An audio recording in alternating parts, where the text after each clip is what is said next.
கர்த்தருடைய பரிசுத்த நாமத்துக்கு ஸ்தோத்திரமும் துதியும் கனமும் மகிமையும் எப்போதும் உண்டாகட்டும். இந்த நல்ல நாளை காண செய்த தேவாதி தேவனுக்கு கொடான கோடி ஸ்தோத்திரம். கர்த்தரின் மகிமை, ஆத்தும ஆதாயம் சுவிசேஷ ஊழியத்தின் சார்பாக இன்றைய நாளுக்கான சில நிமிட தேவ செய்தியை கேளுங்கள். இனி காலம் செல்லாது, இனி காலம் செல்லாது, இனி காலம் செல்லாது.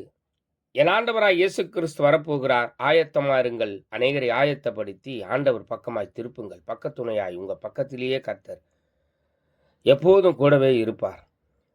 விசேஷமாக என்னாகமம் 23 அதிகாரம் 19 வசனம். பொய் சொல்ல தேவன் ஒரு மனிதன் அல்ல, மனமாற அவர் ஒரு மனுபுத்திரனும் அல்ல. அவர் சொல்லியும் செய்யாதிருப்பாரா?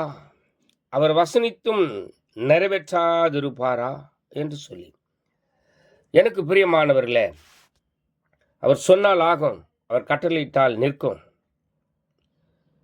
உங்களுக்கு சொன்ன அந்த வாக்கு தத்தத்தை கர்த்தர் நிச்சயமாக நிறைவேற்றுவார். எதை குறித்தும் கலங்காதிருங்கள், கவலைப்படாதிருங்கள், பயப்படாதிருங்கள், பயபக்தியாயிருங்கள். தேவ கிருபை எப்போதும் உங்க மேல இருக்கும். அவர் சொல்லியும் செய்யாதிருப்பாரா? ஒரு கேள்வி இருக்கு பாருங்க. அவர் சொல்லியும் செய்யாதிருப்பாரா? வானத்தையும் பூமியும் உண்டாக்கினவர் ஐயா. அவர் சொன்னதை செய்யும் அளவு உங்களை கைவிடுவதில்லை. எப்போதும் அவர் உங்களுடனே கூட இருப்பார். மனிதன் பொய் சொல்லுவான், ஆனால் தேவன் ஒரு நாளும் ஒருபோதும் ஒரு சமயமும் பொய் சொல்வதில்லை. அவர் சொன்னதை செய்யும் அளவு உங்களை கைவிடுவதும் இல்லை. ஆக எது குறித்தும் கலங்காதிருங்கள், பயப்படாதிருங்கள்.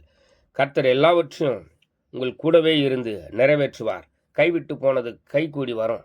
தேவ மகிமை உங்களோடு கூட இருக்கும். தேவ ஆளுகை உங்களோடு கூட இருக்கும். நீங்க பேச வேண்டியது அந்த நேரத்தில் கர்த்தர் உங்களுக்கு நினைவூட்டுவார். பேசுங்கள், கர்த்தர் உங்களுடனே கூட இருப்பார். எல்லா காரியத்தையும் வாய்க்க பண்ணுவார். God bless you. God bless you. கர்த்தர் தாமே உங்களுடனே இருப்பார். ஆமேன்.